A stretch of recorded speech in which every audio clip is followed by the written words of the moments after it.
¿Cómo están ustedes? Muy buenas noches. Bienvenidos a Vía Pública. Cambios en los toques de queda, mayores libertades para los vacunados y el retorno a clases, incluso en fase 1, fueron las principales modificaciones al plan paso a paso. En una nueva instancia que contó con la presencia de distintas autoridades de gobierno, se dieron a conocer los cambios en las restricciones que rigen durante la pandemia. En cuanto a la educación, el ministro de la cartera anunció que en cuarentena los establecimientos educacionales de colegios, se puede decir, del Instituto de Educación Superior, podrán abrir de lunes a viernes. Bueno, en este caso para la educación superior corre lo mismo. Cabe destacar que la asistencia será voluntaria, esto es muy importante. En relación a los restaurantes, por ejemplo, gimnasios y casinos, se anunció que si estas se encuentran en fase de transición, es decir, 2 o preparación 3, podrán atender en espacios cerrados a las personas que cuenten con el pase de movilidad, es decir, aquellas que ya tengan 15 días pasado la segunda dosis o 15 días en el caso de que sean monodosis, que son algunas muy pocas, la de Janssen, Johnson & Johnson, por ejemplo, pero las mayoritarias son de 2 dosis, como todos sabemos. Por otra parte, se anunciaron modificaciones en los aforos para reuniones particulares, beneficiando a los que estén con vacunación completa nuevamente. En la misma línea se anunciaron cambios en el toque de queda. Este será diferenciado y contará con 2 horarios, de 10 a 5 de la madrugada o desde la medianoche a las 5 de la madrugada, dependiendo en qué lugar geográfico, en qué situación estén los distintos puntos geográficos o zonas geográficas del país. Esto variará entonces según la incidencia de los contagios y además, otra vez, el porcentaje de personas vacunadas en esa región. Parece ser que la vacuna es el eje fundante del nuevo paso a paso, como debe ser. Vamos a la mesa de conversación.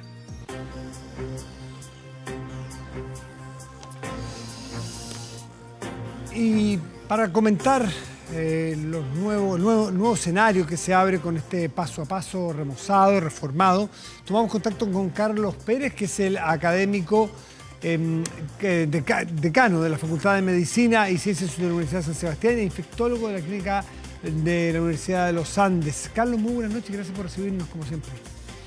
Buenas noches, Matías. ¿Cómo estás? Bueno, yo he escuchado a personas de la comunidad médica que les parece que hay imprudencia, que no es el momento, que se va a pagar altos costos incluso en vidas. ¿Qué opinas tú, viniendo del mundo de lo médico, lo que escuchamos como ciudadanos de este paso a paso con más aperturas para personas vacunadas fundamentalmente? Bueno, yo comparto la verdad plenamente las decisiones que se han tomado y que es lo que hemos señalado en varias oportunidades y también se lo hemos señalado a nuestras autoridades en conversaciones con ellos. Nos tocó participar también en la mesa de trabajo con otras organizaciones y estos cambios recogen bastante bien lo que se comentó, más lo que demuestra la evidencia científica. Las vacunas que disponemos en nuestro país son seguras, son eficaces, protegen a la población, asimismo como lo hacen las medidas de autocuidado. Recordemos que en estos cambios en el plan paso a paso, a diferencia de otros países, está el avance en vacunación, mayores libertades para las personas vacunadas, pero manteniendo las medidas de autocuidado que han demostrado ser efectivas para prevenir los contagios. Tal cual. Ahora, ¿no hay riesgo de que se genere una sensación que ya nos ha pasado un par de veces? Sensación de optimismo, de relajo, de que la pandemia pasó. ¿Cómo se mide eso para ir dando, no quitando, pero sujetando un poco? Porque las percepciones de riesgo, pasan muchas cosas, juegan a veces, o de bajo riesgo, juegan malas pasadas.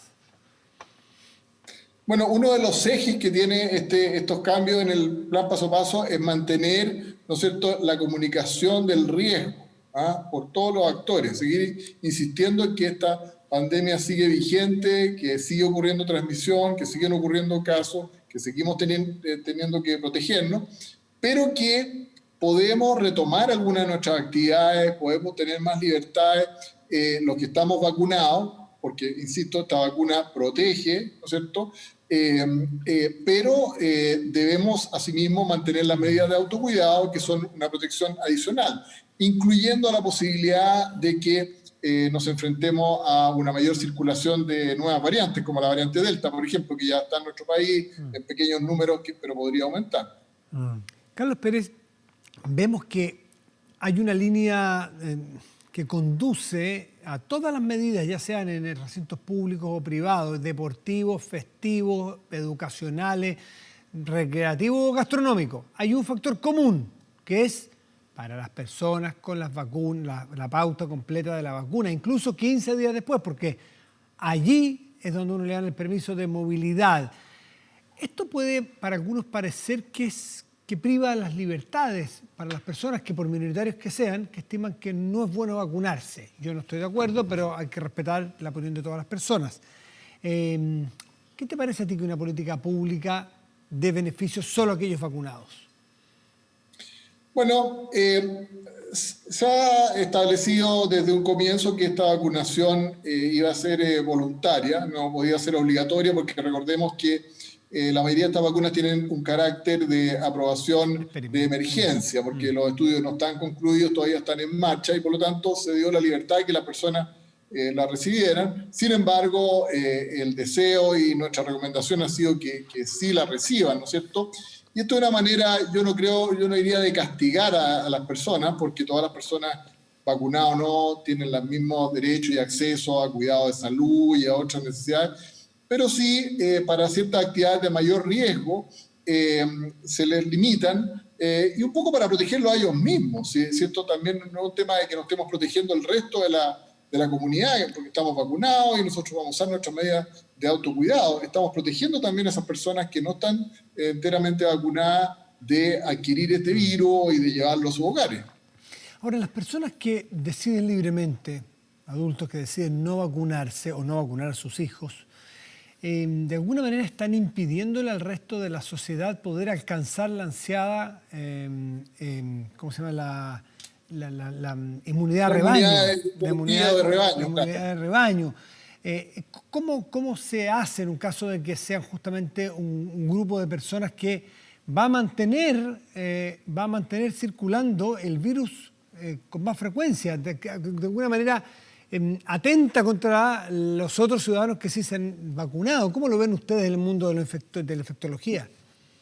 Bueno, la buena noticia es que esta, al igual que otras enfermedades infecciosas, aunque tienen ciertas particularidades, en la medida en que un gran porcentaje de la población, aunque no sea el 100%, ya esté vacunado o haya tenido la enfermedad, o sea, tenga inmunidad natural,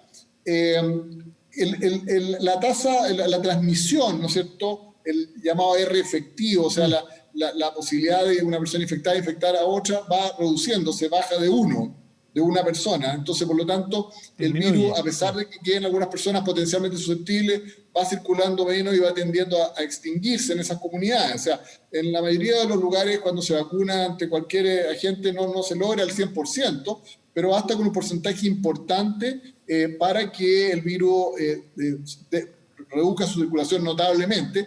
Pero sí es importante decir que lo que esperamos es que el virus permanezca de manera endémica, con casos aislados o eventualmente algunos brotes de aquí en adelante, no se va a erradicar por ahora.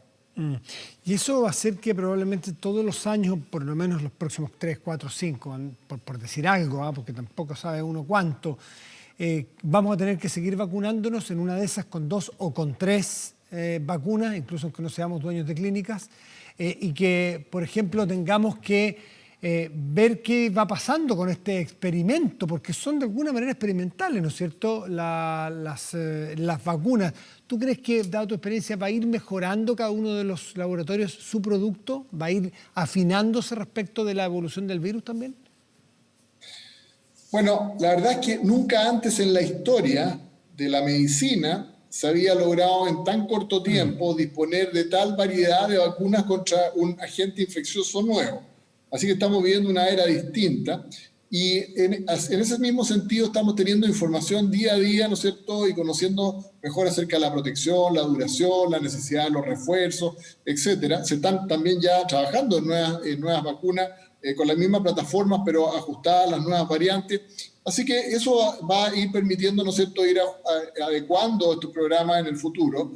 Seguramente vamos a requerir refuerzos periódicos por un buen tiempo, pero vamos a saber mucho más de la vacuna. Otra información que yo quiero destacar, porque ha habido mucha discusión, crítica, no solo externa, sino que también dentro de nuestro país, por ejemplo, a la vacuna de la compañía Sinovac, CoronaVac, ¿no es cierto?, virus inactivado. Se han publicado muy buenos resultados.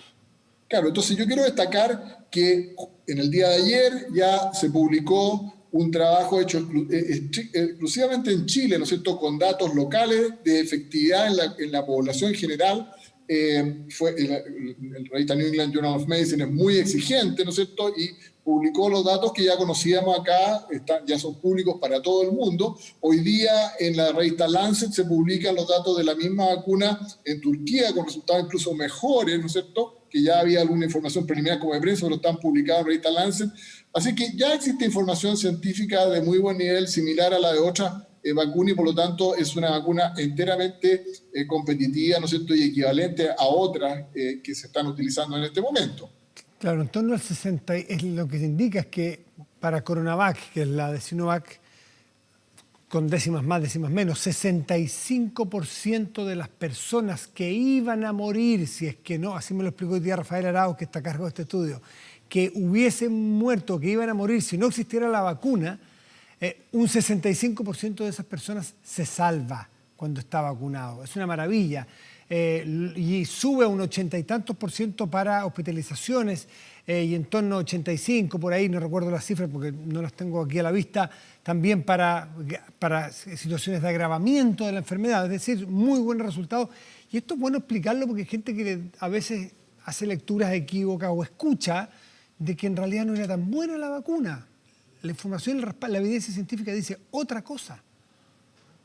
Sí, bueno, en general los datos dicen que esto confiere una protección de al menos un poco más de un 65% de evitar la infección. Claro, ya cuando estamos hablando de llegar a la unidad de paciente crítico hasta un 90%, de evitar muerte un 85%, y en ese rango, en lo que se refiere a evitar casos graves y muerte, es bastante similar a otras vacunas con otras plataformas, RNA, por ejemplo, o de vectores virales.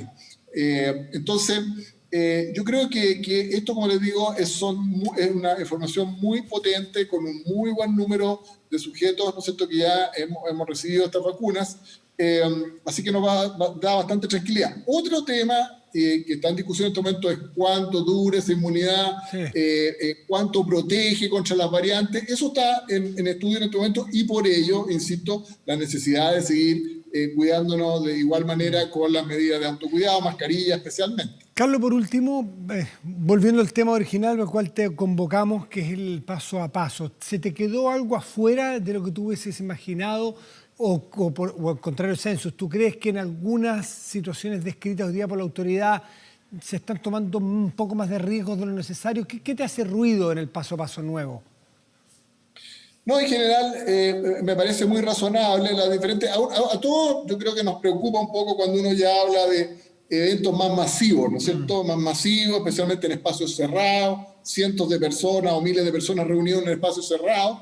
Y yo oía con mucha atención, antes que empezara el programa, un reporte que aparece en Francia, que se hizo un verdadero ensayo clínico, ¿no es cierto?, en un evento masivo, en que personas acudieron a este concierto, estaban uno al lado del otro, pero todos con su mascarilla, se le hizo PCR antes, después se comparó con un grupo control, y no hubo mayor incidencia de casos en ese grupo que estuvo en ese evento masivo, solo con mascarilla, ¿no es cierto?, comparado con un grupo control. Así que eso nos da un poco más de tranquilidad, pero naturalmente siempre en estos eventos masivos uno se pone un poco más nervioso. ¿Era mascarilla más vacuna o solo mascarilla en ese evento? Porque recuerdo que mostramos... Bueno, Francia tiene un porcentaje de la población vacunada, pero yo no sé si llega a estar tan alto como nosotros. No, más bajo.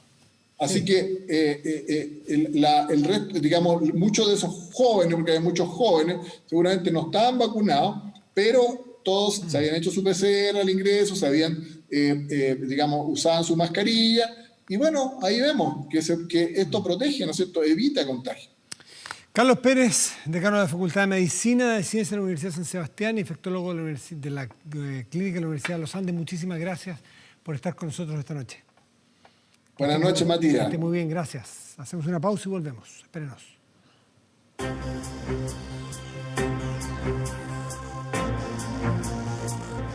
Estamos de vuelta aquí en Vía Pública para tratar un tema que es tan importante como todos los anteriores y que solemos tocar aquí, pero que no tiene necesariamente la contingencia de hoy. Es decir, es con más calma, con mirada de más largo plazo, y además es un libro que apunta al futuro, porque es un libro infantil o es un libro de educación para los nuevos ciudadanos, si se quiere. Lo escribe la economista y autora de libros infantiles Jimena López de Lérida, Vivir un mundo diverso para pequeños ciudadanos. Jimena, buenas noches, gracias por recibirnos. ¿Cómo estás? Hola Matías, ¿cómo estás? Muy bien, pues muy bien. Yo te voy a confesar algo de entrada, que se me quedó el libro. Entonces, si tú lo tienes ahí... yo lo tengo, mira. Eso, Matica, eso te quería pedir, porque vale mucho la pena, mientras vamos recorriendo ciertas cosas del libro, que es interesante. Tú con toda libertad lo vas mostrando cuando quieras, pero preguntarte cómo surge esta idea, por qué, y después vamos a entrar al concepto de diversidad, que es bien amplio que ustedes plantean, y por qué es necesario a esta altura, con un libro de ilustraciones infantiles, entrar en estos futuros ciudadanos con este tema. Son muchas preguntas en una, primero, ¿no? Primero agradecerte la invitación, ¿cierto? Nosotros creemos que este es un tema súper importante, en realidad, como fundamental, sobre todo en los tiempos que corren. Primero decir que el libro es en coautoría, no es un libro mío, un libro que comparto con mi coautora y amiga, la Marcelo Paso, ella es psicóloga, con la cual compartimos como muchas preocupaciones comunes, ¿ya? Básicamente surge, yo creo que primero desde la inquietud personal. En lo particular, a mí los temas como de inclusión, de desigualdad, de pobreza, me han preocupado hace mucho rato. Yo trabajé mucho tiempo en eso y últimamente me he dedicado al tema de la literatura infantil, entonces estoy convencida que a través de los libros podemos lograr muchas cosas. Sí. Yo les tengo mucha fe a los libros. Ya, ese es como el primer punto de partida. Y segundo, evidentemente hay una invitación editorial, ¿cierto? La SM tiene una colección, que es la colección Pequeños Ciudadanos, y ellos querían abordar el tema, ¿cierto?, de las desigualdades, de la diversidad. Así parte el libro, ¿cierto? Pero de alguna manera va ampliando esta mirada cuando empezamos a meternos en el tema de qué es lo que significa ser diverso, ¿cierto? Hay varios libros ya que hablan de diversidad, pero nosotros sentimos que faltaba una mirada un poco más profunda que le permitiera a los niños como reflexionar sobre sus experiencias también, ¿no? Yo creo que de las cosas que llaman la atención en Chile, si uno compara con otros entornos, son los niveles de desconfianza que nosotros tenemos. Claro. Y quizás si nosotros logramos trabajar con los niños desde chiquititos, ¿cierto?, en construir esa confianza, y esa confianza se construye conversando, se construye escuchándolo, haciéndolo sentir que lo que ellos opinan es importante, ¿cierto? Dándoles un espacio, porque a veces los papás estamos tan ocupados que no tenemos mucho espacio. Entonces, por eso yo digo que los libros son importantes, porque cuando los niños ven que nosotros nos sentamos con ellos a leer, que les damos un espacio, ellos sienten que su opinión importa, ¿no? Yo creo que hoy día están pasando muchas cosas en este país y en el mundo en general, ¿cierto? Y todos estos temas tienen una bajada al mundo infantil. Los niños ven esto y los niños tienen muchas opiniones, y nosotros los adultos a veces o no nos hacemos el tiempo o nos da susto escucharlos. Yo creo que a veces ellos tienen más opiniones de las que nosotros creemos y han tenido más experiencias de las que nosotros podemos imaginarnos. Entonces, nosotros vamos a aprender también mucho de ellos, ¿no? Este es un libro para leer de manera compartida. Sí. Es un libro... me estoy robando mucho la palabra, tú no, me paras, pero claro, tienes mucho más que decir que yo, que duda cabe sobre esto. Digo, es un libro informativo, entonces no es un libro que tú leas de corrido.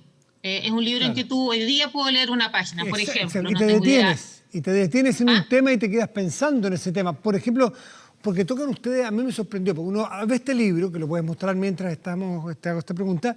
Yo voy a ser tu secretaria. Exactamente, ayúdame, porque con mi déficit atencional se me quedó el libro que lo estaba viendo en mi casa.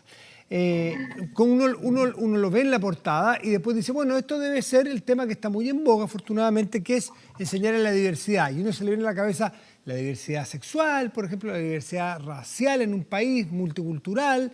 pero ustedes se atreven a tocar temas como desde la biodiversidad, o sea, entender que todo lo que nos rodea siempre es muy diverso. Eso, esa página fue la que más me llamó la atención en el contexto. Ahí está, muy bien.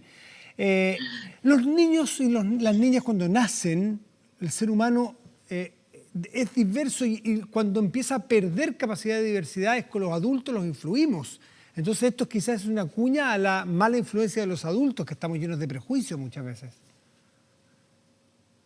Mira, yo creo, a ver, primero sobre como la contingencia nacional, tú algo planteaste al principio, ¿no? Hoy día hay muchos temas que están sonando, ¿cierto? El tema de la diversidad sexual, entonces el tema, ahí tú lo puedes tocar. El libro no te da toda la información, ¿me entiendes? El libro te levanta temas. Te muestra. Y lo que hace es invitar al diálogo. Entonces abre el tema y dice, bueno, averiguemos de esto, conversemos de esto. ¿Qué piensas tú? ¿Qué experiencias has tenido tú? ¿Ah? ¿Qué te ha pasado? ¿Conoces a alguien que? Y de repente nos vamos a sorprender que ellos nos van a contar lo que a ellos les ha pasado que quizás nosotros no sabíamos. O sea, yo creo que para los niños y para los adultos también, que a veces se nos olvida, es muy importante ser escuchados. Tenemos mucha facilidad para hablar y poca para escuchar, ¿no? Después, pues, el tema de la interculturalidad. O sea, hoy día tenemos una presidenta de la convención que es mapuche, ¿cierto? Entonces, bueno, conversemos con los niños. ¿Qué significa la interculturalidad? Tenemos un montón de migrantes. Bueno, ¿qué significa eso? ¿Qué experiencias han tenido ellos con eso? ¿Me entiendes? Yo creo que tenemos que generar esos espacios porque nos da o sea, la desconfianza se genera porque nos da mucho susto el otro, y ese susto viene porque no lo conocemos. En la medida que nosotros logramos abrirnos a los otros, a conocerlos, ese temor disminuye, esa desconfianza disminuye y por lo tanto probablemente la violencia también disminuye bastante, ¿no? Claro, en una de las páginas o capítulos, si se puede, que se llama Convivir en el colegio, que es una suerte de puzzle con piecitas que cada niño o niña cada niño es una pieza. Es muy bonito porque se ve ese mosaico de niños y en la página de inmediatamente del lado se hace referencia justamente al bullying, a la posición abusiva de poder de algunos contra otros en una comunidad escolar. Entonces, ustedes hablan de una buena comunidad cuando un colegio o un curso es más diverso. ¿Cómo se plantea eso a un niño con un libro como este? Yo creo que todos nosotros buscamos, o sea, yo creo que piensa tú en tu experiencia personal, ¿no es cierto? A uno, tú particularmente que eres periodista, haciendo entrevistas gente y te encanta conocer gente diferente, ¿no? Todo el día. Claro. La gente se va de viaje porque quiere conocer personas, culturas diferentes, pero resulta ser que esa diversidad la tenemos aquí local, ¿no? Pero en lo local como que no nos atrevemos a conocerla, nos gusta ir a conocerla bien lejos, ¿no? No nos gusta mirarla de cerca. Yo creo que tenemos una tremenda riqueza aquí que no estamos viendo. Y los niños en la sala de clase igual. O sea, o sea, de hecho, una de las herramientas para combatir el bullying es generar espacios de encuentro entre los niños. Porque en la medida en que ellos se conocen los unos a los otros, es más difícil que se agredan, ¿ya? Porque entonces tú sabes lo que al otro le pasa, ¿no? Tú conoces su realidad, tú sabes por qué él siente distinto, quizás tú sabes lo que a él le cuesta, entonces eres capaz de ponerte un poco más en los zapatos del otro. Entonces, lo que nosotros queremos, yo creo, es generar reflexión. Yo creo que nos falta mucha reflexión.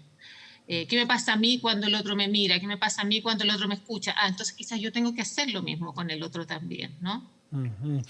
Ustedes tratan de aportar un juicio en este libro sobre que es mejor, o sea, tienen posición tomada sobre que es mejor para la educación futura de un niño o una niña chica si es que se genera, o si es que se cría o se educa en un ambiente más diverso, más propenso a la diversidad.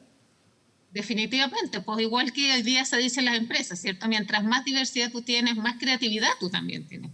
Qué cosa más aburrida, si todos pensáramos lo mismo, todos hiciéramos lo mismo, sería una lata, ¿no es cierto? Lo que nosotros necesitamos es que la gente venga con miradas distintas, venga con ideas, eso es mucho más entretenido y crea más ideas, ¿no? Es como cuando uno hace un brainstorming, ¿no? Una lluvia de ideas.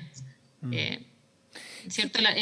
A mí, fíjate que el otro día estaba revisando, debo confesar que desde el resumen, no desde el original, la encíclica La Fratelli Tutti del Papa.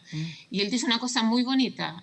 Dice, la vida, nosotros tenemos que entenderla como el arte del encuentro, así la define él. ¿Ya? Entonces, yo creo que la invitación es eso, a encontrarnos. A mí de repente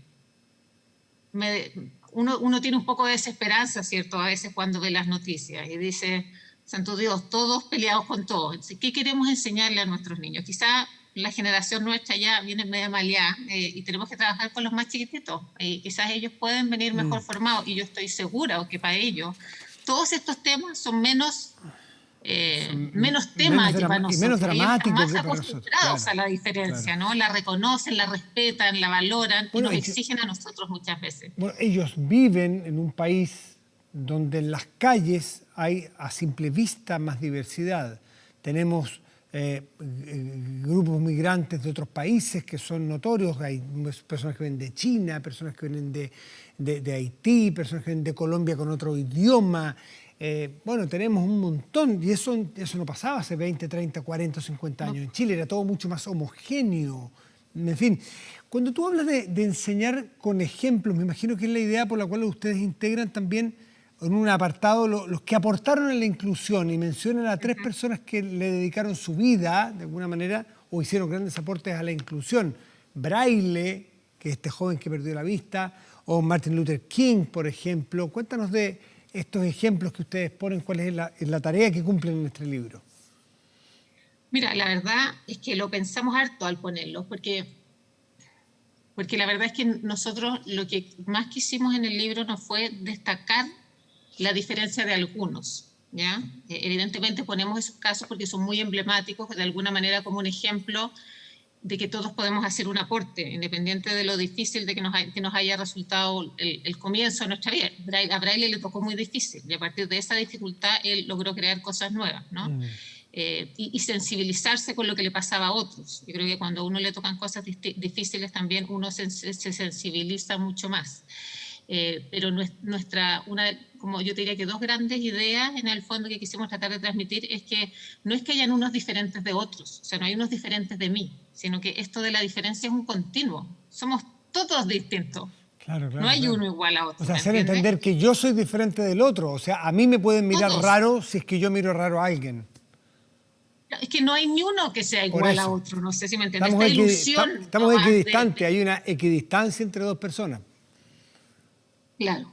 Entonces, primero está entender la diferencia como continuo y segundo, dar una visión positiva del tema, porque a veces pasa que cuando uno empieza a hablar de estos temas la gente se pone muy a la defensiva, ¿cierto? Como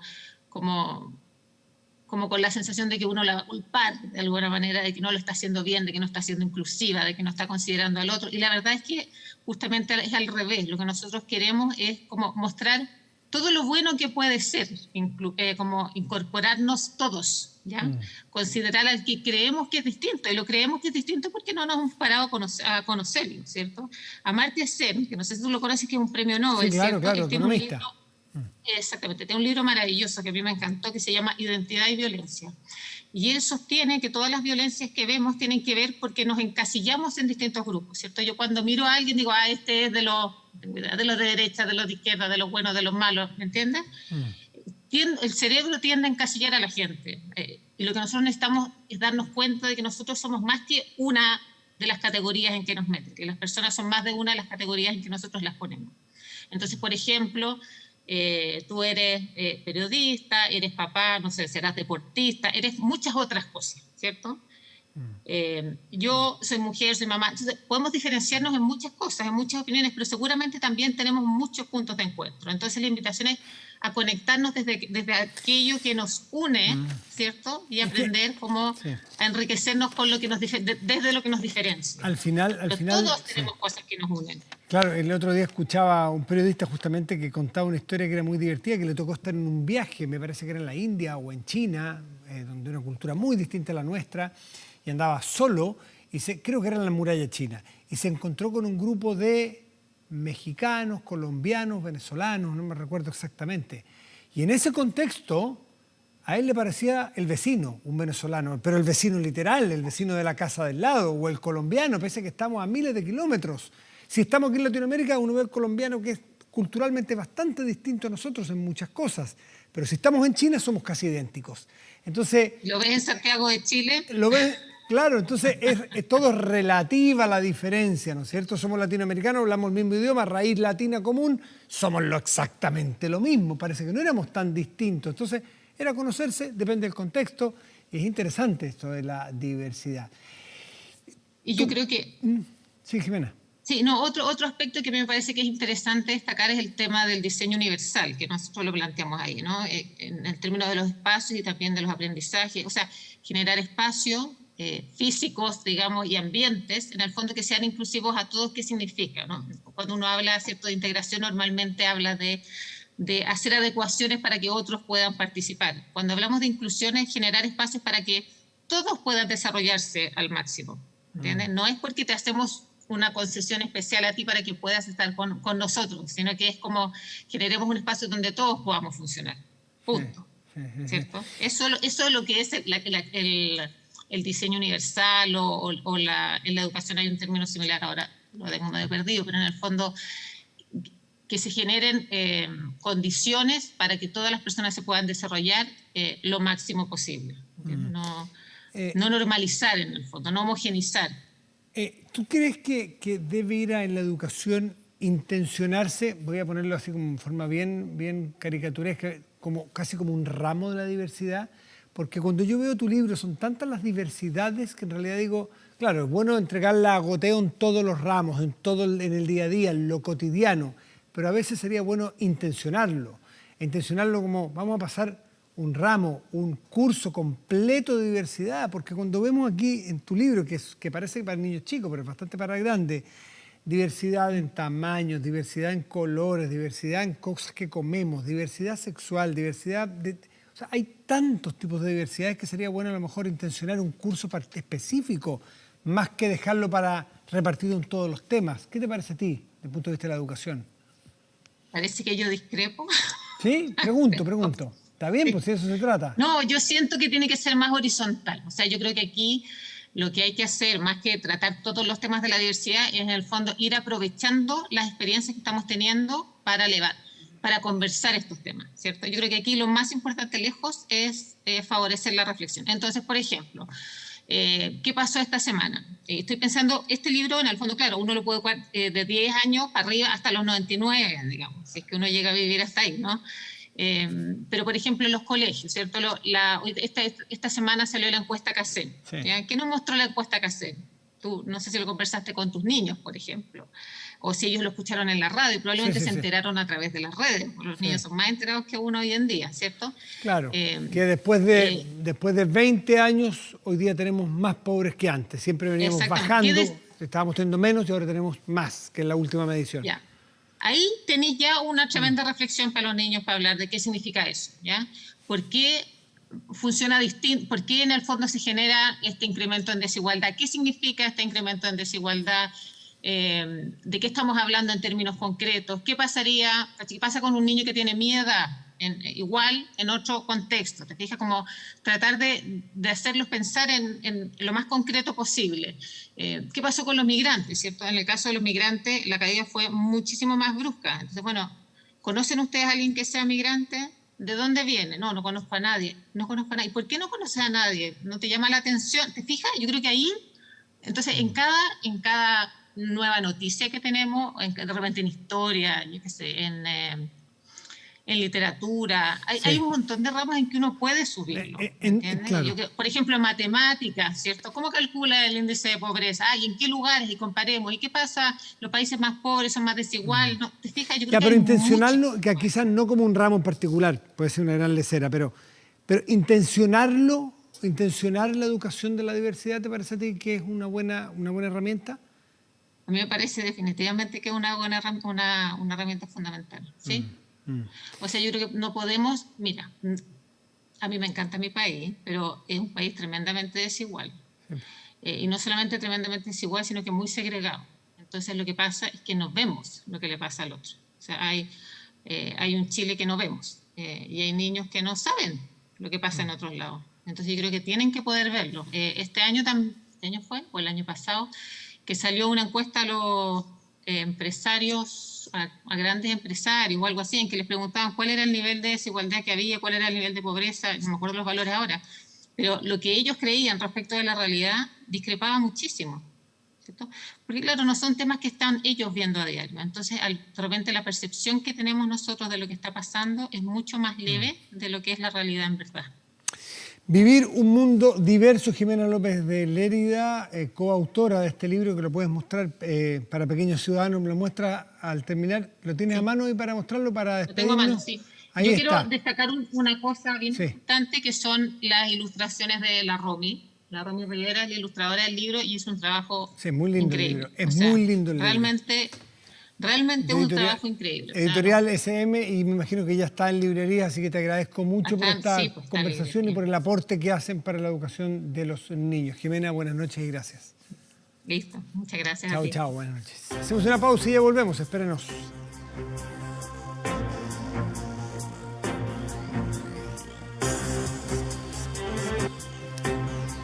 ¿Aumenta la delincuencia? No grave robos. Evítelos con Tepillé, la empresa líder en seguridad preventiva, con monitoreo de cámaras de seguridad y audiodisuasivo en tiempo real.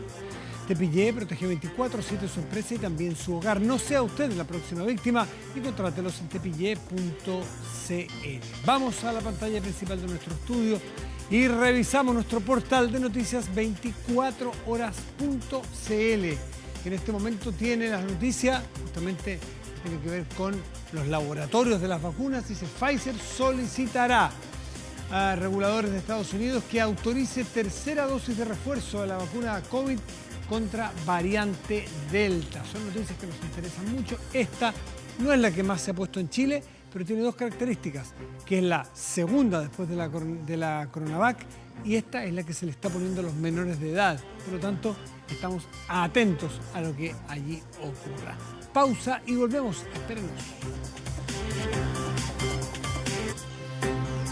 Spider es una fintech norteamericana que brinda soluciones de inversión inmobiliaria con renta inmediata, así como la asistencia legal y contable para que las personas puedan tener en un solo punto de contacto todas las soluciones. Ingresa en www.spider-investment.com para ver las distintas alternativas de inversión. Vamos a la pantalla principal de nuestro estudio y revisamos en primer orden la temperatura de este momento en la región metropolitana. 4,5 grados hay en este momento, el cielo está despejado. Para mañana y pasado en esta región deberíamos esperar cielo nublado y máxima probable 15 grados. Y para el sábado despejado y una máxima probable de 19 grados. Revisamos otras dos regiones de Chile. Nos vamos a la región de Coquimbo, en la ciudad de La Serena. Mañana estará despejado, tendrá una máxima probable de 15 grados. En tanto, Coyhaique, en la región de Aysén, en el sur de nuestro país, habrá cielo parcial y una máxima probable de 4 grados. Wannabe, el himno pop de las Spice Girls, cumple ya 25 años. Bueno, subidas en sus altísimas plataformas, las 5 estrellas cambiaron sus vidas